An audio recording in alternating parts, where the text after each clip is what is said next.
Welcome to online school education of Fluorescent school. Androecium यानी कि male reproductive part. Androecium is composed of stamens. Androecium किससे बने होते हैं? स्टेमेन से बने होते हैं। जितने भी स्टेमेन होते हैं फ्लावर में, सबको साथ में, उस पूरे वर्ल्ड को साथ में क्या बोलते हैं? उस पूरे वर्ल्ड को साथ में एंडोशियम बोलते हैं। Each stamen which represents the male reproductive organ consist of a stalk और a filament and a anther. ये स्टेमेन जो होते हैं ये दो पार्ट के बने होते हैं। वो दोनों पार्ट कौन है? फिलामेंट और एंथर। वो दो पार्ट हमारे क्या हैं? फिलामेंट और एंथर। इसको कहते हैं फिलामेंट और स्वॉलन टिप को बोलते हैं एंथर।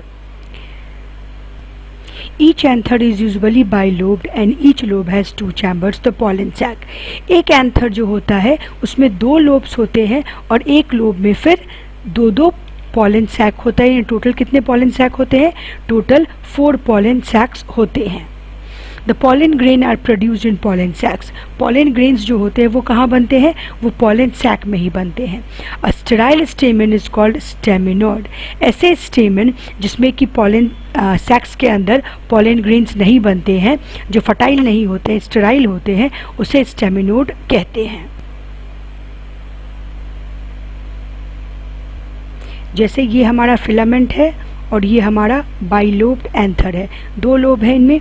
इसी में क्या होता है? ये अंदर से ये, अब इसमें 4 चैम्बर लग रहा है, ऐसे ही इसके स्ट्रक्चर होते हैं। इसके अंदर सैक होते हैं जिसमें पॉलन ग्रेन्स प्रोड्यूस होते हैं। Stamens of flowers may be united with other members such as petals और अमंग देमसेल्व्स। स्टेमेंस या तो यूनाइटेड रहेंगे दूसरे के साथ या फिर बिल्कुल से फ्री रहेंगे, थैलेमस से बिल्कुल अटैच रहेंगे और फ्री रहेंगे। When stamens are attached to petal, they are called epipetalous. जब स्टेमेंस पेटल्स के साथ यूनाइट कर जाएंगे तो उसे कहते हैं एपीपेटलस कंडीशन। इसका एग्जाम्पल है ब्रिंजल। या फिर जब वो पेरियंस से अटैच होंगे तो उसे कहते हैं एपीफिलस। इसका एग्जाम्पल है लिली। अब पेरियंथ क्या होता है? आप लोगों को याद होगा, जब सेपल और पेटल को हम लोग फ्लावर में डिस्टिंग्विश नहीं कर पाते हैं तो उस स्ट्रक्चर का नाम हम लोग क्या देते हैं? उस स्ट्रक्चर का नाम हम लोग पेरियंथ देते हैं। The stamens in a flower में आइदर रिमेन फ्री रहेंगे तो उनको क्या कहेंगे? बहुत सारे दिखेंगे तो उन्हें कहेंगे पॉलीएंड्रस। और मे बी यूनाइटेड, अगर वो यूनाइटेड रहेंगे तो उन्हें क्या कहेंगे? उन्हें कहेंगे एडल्फस कंडीशन कहते हैं। उसकी भी बहुत सारे सिचुएशंस आइए आगे देखें। The stamens may be united in one bunch या फिर वन बंडल। सारे स्टेमेंस यूनाइट करके एक बंडल बनाएंगे, इसको कहते हैं monadelphous condition. China rose में ये दिखा जाता है। 2 बंडल बनाएंगे तो डाई एडल्फस कहते हैं, जैसे कि पी में देखा जाता है। और 2 से ज़्यादा बंडल बनाएंगे तो इन्हें कहा जाता है पॉली एडल्फस, जैसे कि सीट्रस फ्रूट्स में देखा जाता है। There may be a variation in the length of filaments within a flower as in salvia and mustard। Filament का जो लेंथ होता है वो डिफरेंट हो सकता है। हर एंथर के फिलामेंट का length with in a flower भी डिफरेंट हो सकता है। तो एक ही फ्लावर के अंदर एंथर के फिलामेंट के लेंथ में डिफरेंस हर प्लांट में नहीं पाया जाता है। तो किस प्लांट में पाया जाता है? सेल्विया और मस्टर्ड में पाया जाता है। अब हम देखेंगे गायनेशियम जो हमारा है female reproductive organ. Gynoecium is the female reproductive organ of the plant and is made up of 1 or more carpels। carpels को हम लोग pistil भी बोलते हैं। A carpel consists of 3 parts। कौन कौन से वो 3 पार्ट है? Stigma, style, ovary. अगर आप रिकॉल करें वो डायग्राम जो मैंने आपको बताया था, जब मैंने फ्लावर का डायग्राम बताया था, तो आपको याद आ जाएगा कि मैंने स्टिग्मा, स्टाइल, ओवरी कैसे बताया था।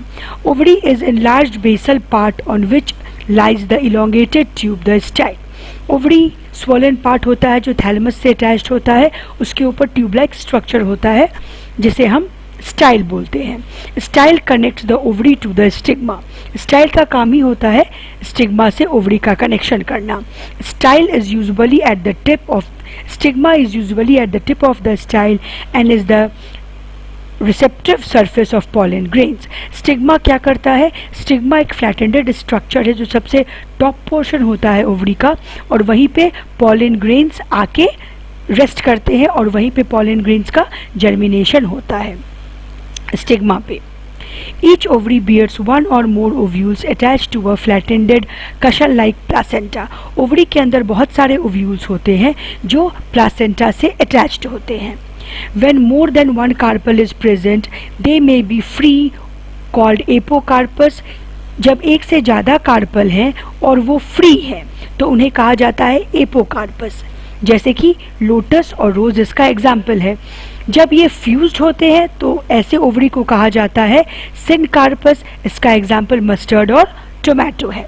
After fertilisation the ovules develop into seed and the ovary develops into fruit. ये बहुत इंपॉर्टेंट है. फर्टिलाइजेशन हम लोग ऐसे आगे पढ़ेंगे, लेकिन जब यहाँ गायनेशियम के बारे में पढ़ रहे हैं तो ये जानना ज़रूरी है कि फर्टिलाइजेशन के बाद ओव्यूल्स क्या बनते हैं, सीड्स बनते हैं, और ओवरी क्या बनती है, ओवरी फ्रूट बनती है. आगे है हमारा प्लासेंटेशन. प्लासेंटेशन होता क्या है? The arrangement of ovules within the ovary is known as placentation. अभी हम लोगों ने देखा ओव्यूल्स ओवरी के अंदर किस चीज़ से अटैच्ड है, प्लासेंटा से अटैच्ड है. तो जिस तरह से अरेंजमेंट है ओव्यूल्स का ओवरी के अंदर उसे हम कहते हैं placentation. The placentation are of different types, namely marginal, axile, parietal, basal, central and free central. जिस तरीके से ओवरी के अंदर ओव्यूल प्लासेंटा से अरेंज्ड होते हैं, मार्जिन के साइड होते हैं, एक्सेस के साइड होते हैं, बीच में होते हैं, उस हिसाब से प्लासेंटेशन के नेम्स दिए गए हैं. इन marginal placentation the placenta forms a ridge along the ventral sutures of the ovary and the ovules are borne on their ridges forming two rows as in P. Marginal placentation diagram यहाँ दिया है. Marginal placentation में margin, suture का मतलब होता है, suture वो point होता है जहाँ से फ्रूट फट के उसके सीड्स बाहर आ सकते हैं. तो सूचर पे जब सीड्स अटैच्ड होते हैं, ओव्यूल्स अटैच्ड होते हैं, तो उसे कहते हैं मार्जिनल प्लासेंटेशन. दूसरा है हमारा when placenta is axial and the ovules are attached to its multilobular ovary, the placentation is called axile as in China rose, tomato and lemon. Axile placentation क्या होता है?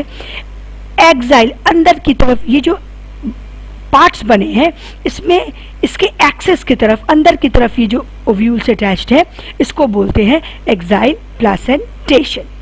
In parietal placentation, the ovules develop on the inner wall of the ovule or the peripheral part. Axial placentation में क्या होता है? Ovules जो हैं वो ओवरी का तो ये इनर वॉल है, लेकिन अगर अंदर की तरफ से देखें तो ये इसका क्या है, पेरिफेरी है, सरकमफेरेंस है, किनारा है.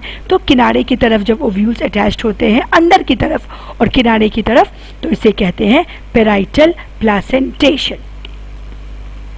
Ovary is one chambered but it becomes two chambered due to formation of false septum. False septum को रेपलम भी कहा जाता है, जैसे कि मस्टर्ड और आर्जिमो. When the ovules are born on the central axis and septa are absent, septa का मतलब partitions, then the placentation is free central placentation. यहाँ क्या है? सेप्टा नहीं है, पार्टीशन नहीं है. यहाँ हम लोगों ने क्या देखा? सेप्टा था, पार्टीशन था. यहाँ कोई भी पार्टीशन नहीं है, तो ऐसे प्लासेंटेशन को हम लोग बोलेंगे free central placentation. In basal placentation the placenta develops at the base of the ovary and a single ovule is attached to it. For example sunflower marigold. Basal placentation मतलब नाम से ही क्लियर है, base की तरफ, ovary के base की तरफ placenta होगा और वहीं पे ओव्यूल अटैच्ड होगा. इसे कहते हैं बेसल प्लासेंटेशन. इसका एग्जाम्पल है सनफ्लावर और मेरीगोल्ड. अगर आज के लिए इतना ही. अगले क्लास में हम लोग फ्रूट्स के बारे में जानेंगे. Bye students.